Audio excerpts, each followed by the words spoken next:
আজকে লেসনে আমরা শিখব রাত্রে গভীর ঘুম নিতে হলে কোন কোন প্রাণায়াম বা ক্রিয়াকে রেগুলার প্র্যাকটিস করতে হবে।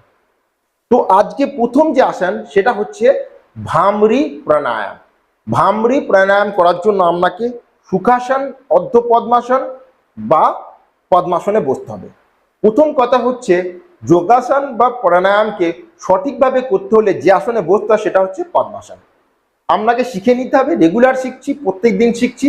আগে লেসনগুলোতে শিখেছি যে পদ্মাসনে কেমন করে বসতে হয়, তো শিখে নেবেন এবং রেগুলার প্র্যাকটিস করবেন।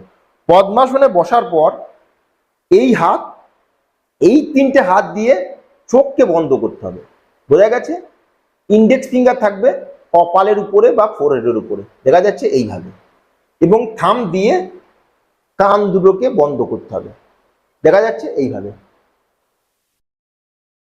তো চোখ বন্ধ করব, ইন্ডেক্স ফিঙ্গার ফোরহেড বা কপালের উপরে, এবং কানটাকে থাম দিয়ে বন্ধ করব, দেখা যাচ্ছে।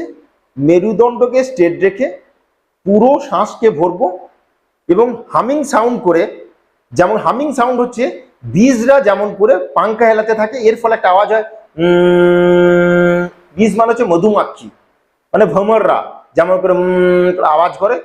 ফুল শ্বাস নিয়ে নাকের মাধ্যমে হামিং সাউন্ড করে শ্বাসটাকে ছাড়বো। এর ফলে আপনার পুরো মুখমণ্ডল, পুরো হেড, আপনার মাথাতে একটা ভাইব্রেশনের সৃষ্টি হবে এবং ধীরে ধীরে আপনার মন শান্ত হতে শুরু করবে। এবং মন যদি শান্ত হতে শুরু করে তাহলে আপনি ডিপ স্লিপ মানে গভীর নিন্দ খুব তাড়াতাড়ি এবং গভীর নিন্দ আপনি নিতে পারবেন। তো বেডে শুতে গিয়েও এই আসনকে মানে প্রাণায়ামকে প্র্যাকটিস করতে হবে। সকাল এবং বিকালে তো করতে হবেই, এবং আপনি যদি পারেন তো রাত্রে শুতে গিয়েও এই প্রাণায়ামকে প্র্যাকটিস করবেন। তো মেরুদণ্ড স্ট্রেট এইভাবে রেখে পুরো শ্বাসকে নেব এবং হামিং সাউন্ডের মাধ্যমে শ্বাসকে ত্যাগ করব।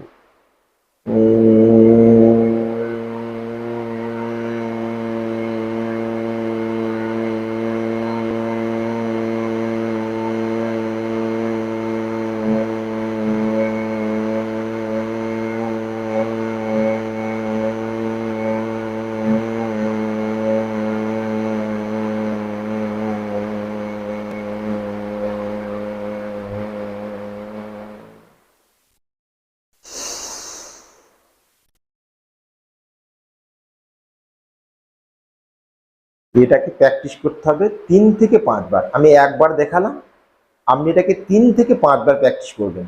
এটাকে বলা হয় ভামরি প্রাণায়াম। এরপর যে প্রাণায়াম প্র্যাকটিস করতে হবে সেটা হচ্ছে উদ্গীত। হাতকে রাখতে হবে জ্ঞান মুদ্রা বা চিন মুদ্রায়, বোঝা গেছে, এবং পুরো শ্বাস নিয়ে করে শ্বাসকে ত্যাগ করতে হবে। এই ভামরি এবং উদ্গীত প্রাণায়ামকে করার সাথে সাথে আপনার মন কিন্তু স্টেবল, মানে একটা কাম, একদম শান্ত হতে শুরু করবে। এর ফলে আপনি আরামসে বেডে গভীর এবং খুব তাড়াতাড়ি শুতে পারবেন। জ্ঞান মুদ্রা বা চিন মুদ্রা, চোখকে বন্ধ রাখতে হবে, ফুল শ্বাস নিতে হবে, মেরুদণ্ড স্ট্রেট।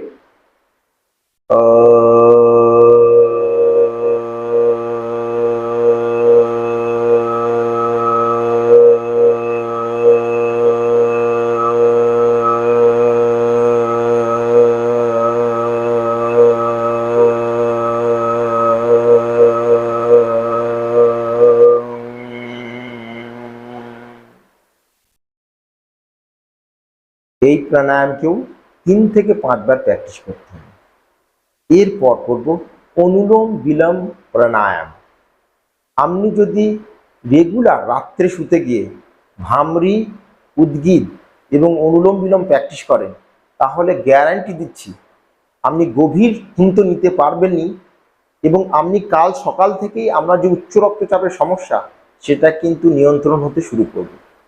কিন্তু সত্য একটাই, ক্রিয়া, প্রাণায়াম, যোগাসন, মেডিটেশন যাই হোক, এগুলোকে সঠিকভাবে শিখতে হবে এবং রেগুলার প্র্যাকটিস করতে হবে। দেখুন, একটা সার্টেন বয়সের পর মানে 50, 60, 70 পর শরীরকে সুস্থ রাখা এবং মনকে শান্ত রাখা কিন্তু একটা বিরাট কাজ। এর জন্য আপনাকে যে কোনো ভালো সোর্স থেকে ভিডিও দেখে স্টেপ বাই স্টেপ সঠিকভাবে শিখে নিতে হবে এবং রেগুলার প্র্যাকটিস করতে হবে। কেননা যোগাসনই একমাত্র ক্রিয়া পদ্ধতি যেটা প্র্যাকটিস করলে শরীরকে এবং মনকে সুস্থ সবল এবং শক্তিশালী রাখা যায়। তো রিকোয়েস্ট একটাই, শিখতে হবে এবং রেগুলার অভ্যাস করতে হবে। তো এখন হচ্ছে অনুলোম বিলোম প্রাণায়াম। এর জন্য রাইট হাতে লেফট হাতে যে মুদ্রা সেটা হচ্ছে জ্ঞান মুদ্রা বা চিন মুদ্রা, এবং রাইট হাতের হচ্ছে বিষ্ণু মুদ্রা। আপনি ছবিতে দেখে নেন, মেরুদণ্ড স্ট্রেট, লেফট দিয়ে নিয়ে রাইট দিয়ে ছাড়তে হবে এবং রাইট দিয়ে নিয়ে লেফট দিয়ে ছাড়তে হবে। এই ক্রিয়া চলতে থাকবে এবং নেবার এবং ছাড়ার যে অনুপাত সেটা হচ্ছে 1:2, মানে যে সময় ধরে আপনি শ্বাসকে নেবেন তার দ্বিগুণ সময় ধরে শ্বাসকে ছাড়বেন। প্রথমে লেফট দিয়ে নিতে হবে এবং রাইট দিয়ে ছাড়তে হবে। ক্লিয়ার? বোঝা গেছে? তো দেখা যাক।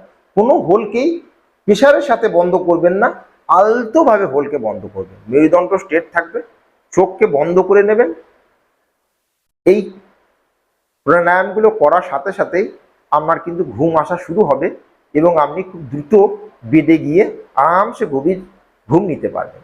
তো দেখা যাক, লেফট দিয়ে শ্বাসকে নেব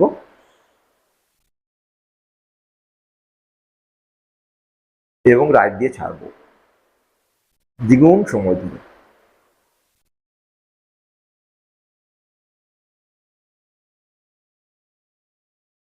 রাইট দিয়ে নেব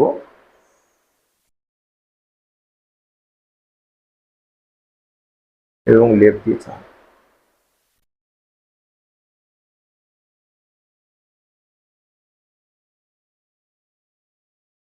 লেফট দিয়ে নেব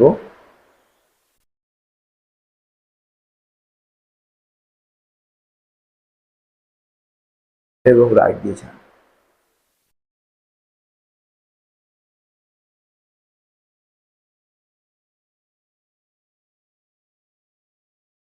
তো বোঝা গেছে, লেফট দিয়ে নিয়ে রাইট দিয়ে ছাড়া এবং রাইট দিয়ে লেফট দিয়ে ছাড়া, এটা 2 মিনিট আপনাকে করতে হবে। তো রেগুলার যোগাসনগুলো প্র্যাকটিস করতে হবে এবং শরীরকে সুস্থ এবং মনকে শান্ত রাখতে হবে। Thank you, take care, good bye এবং স্টে হেলদি।